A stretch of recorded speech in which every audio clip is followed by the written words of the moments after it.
Assalamualaikum warahmatullahi wabarakatuh. Perkenalkan, nama saya Kiara Zaria dengan NIM AIR 072. Di sini saya akan menjelaskan tentang analisis asupan konsumsi menggunakan metode Dietary History Questionnaire atau DHQ.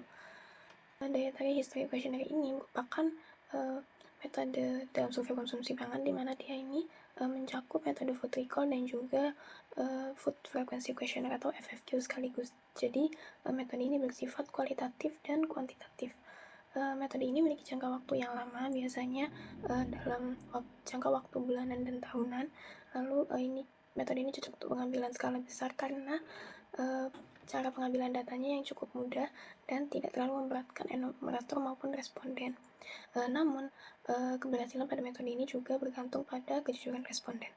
Ini merupakan beberapa artikel yang saya analisis, di mana dia menggunakan metode DHQ sebagai pengambilan datanya.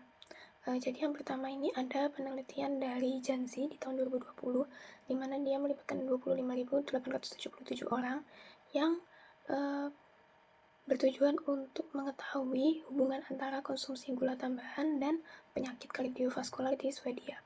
Nah, untuk pengambilan datanya ini dilakukan selama 7 hari dengan riwayat konsumsi selama 12 bulan sebelumnya. Kuesionernya itu berisi 168 jenis makanan dan minuman. Lalu untuk jenis gula tambahannya ini ada sukrosa dan monosakarida dari buah, sirup, madu, pastry, coklat, dan lain-lain. Sedangkan untuk rekomendasi konsumsi gula yang akan digunakan sebagai cut-off itu ada di 5% E dan 10% E. Selanjutnya dari hasil kuesioner diketahui rata-rata konsumsi gula tambahan ini sebanyak 10,1% E, yang dimana ini sedikit melebihi dari cut-off di awal. Kelompok responden dengan konsumsi gula tambahan sebanyak 7,5% sampai 10% E memiliki risiko penyakit kardiovaskular rendah. Sedangkan kelompok responden dengan konsumsi gula tambahan lebih dari 20% memiliki risiko tertinggi. Selain itu, untuk konsumsi camilan seperti permen, coklat, yang paling jarang, yakni kurang dari 2 kali per minggu, ini malah memiliki resiko tertinggi terhadap stroke, fibrilasi arteri, dan stenosis aorta, di mana hasil penelitian ini bertentangan dengan hipotesis penelitiannya. Merupakan penyajian data pada artikel ini yang digambarkan dalam diagram batang. Pada artikel kedua yang dilakukan oleh Fujiwara di tahun 2020, di mana dia melakukan penelitian dengan 92 responden untuk mengetahui hubungan mengonsumsi pati dan gula pada dewasa di Jepang dengan beberapa penyakit. Pada penelitian kali ini menggunakan dua metode, yaitu ada Diet History Questionnaire atau DHQ dan Brief Self-Administered DHQ atau BDHQ. Kuesioner ini mencakup konsumsi pati dan 10 jenis gula, yakni diantaranya ada total gula, sukrosa, disakarida, dan sebagainya. Selain itu, pada penelitian ini juga dilengkapi dengan pengukuran komposisi tubuh menggunakan Tanita. Penelitian ini tuh dilakukan dengan referensi 16 hari semi-week diet record terhadap 1 bulan sebelumnya. Kuesioner diet history-nya berisi 150 jenis makanan dan minuman, sedangkan untuk BDHQ-nya ini berisi 58 jenis makanan dan minuman. Selanjutnya, setelah dilakukan analisis data, diketahui dari uji validitas permen antara 16 hari diet record dan juga hasil dari DHQ ini tidak jauh berbeda pada perempuan dan laki-laki. Begitu juga dengan korespondensi BDHQ ini juga tidak terlalu jauh. Setelah itu asupan energinya ini dihitung menggunakan STF kg, sedangkan untuk asupan pati dan gula ini dihitung berdasarkan database Jepang.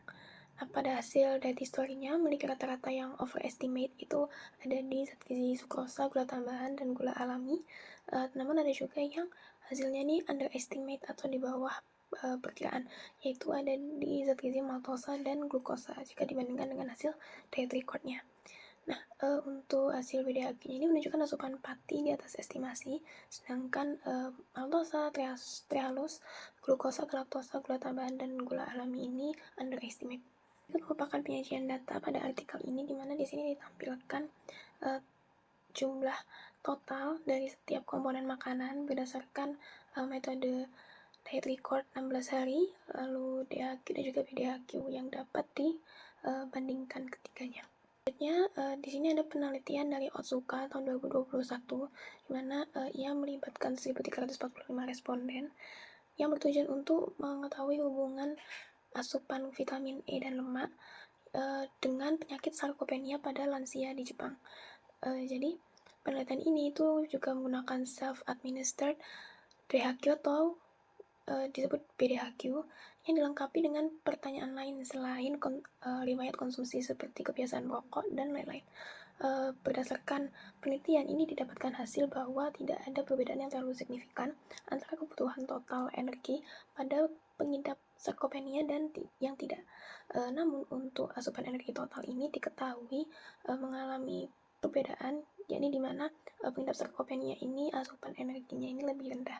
Energi ada juga analisis data untuk mengukur asupan lemak dan juga vitamin E. Berikut merupakan bentuk penyajian data pada penelitian Otsuka. Berdasarkan ketiga penelitian yang telah saya review, dapat disimpulkan bahwa metode Dietary History Questionnaire ini cukup efektif untuk menganalisis asupan zat gizi dalam skala besar, namun tidak bisa secara real time karena memiliki jangka waktu yang terlalu jauh. Lalu terdapat kemungkinan bias karena pengambilan data pada ketiga penelitian ini dilakukan mandiri oleh responden, dan juga ini disebabkan karena jangka waktu yang cukup lama tadi. Setelah itu, ketika laporan tidak menunjukkan hasil kuesioner responden secara keseluruhan, pemahaman kita terhadap metode yang digunakan ini kurang maksimal. Namun ini juga dapat disebabkan karena keterbatasan, karena pada ketiga penelitian yang telah saya review ini, ketiganya menggunakan jumlah responden dalam skala besar. Berikut merupakan sumber literatur yang saya gunakan untuk review beberapa penelitian menggunakan metode Dietary History Questionnaire. Sekian dari saya, terima kasih. Mohon maaf apabila ada kekurangan dan kesalahan. Wassalamualaikum warahmatullahi wabarakatuh.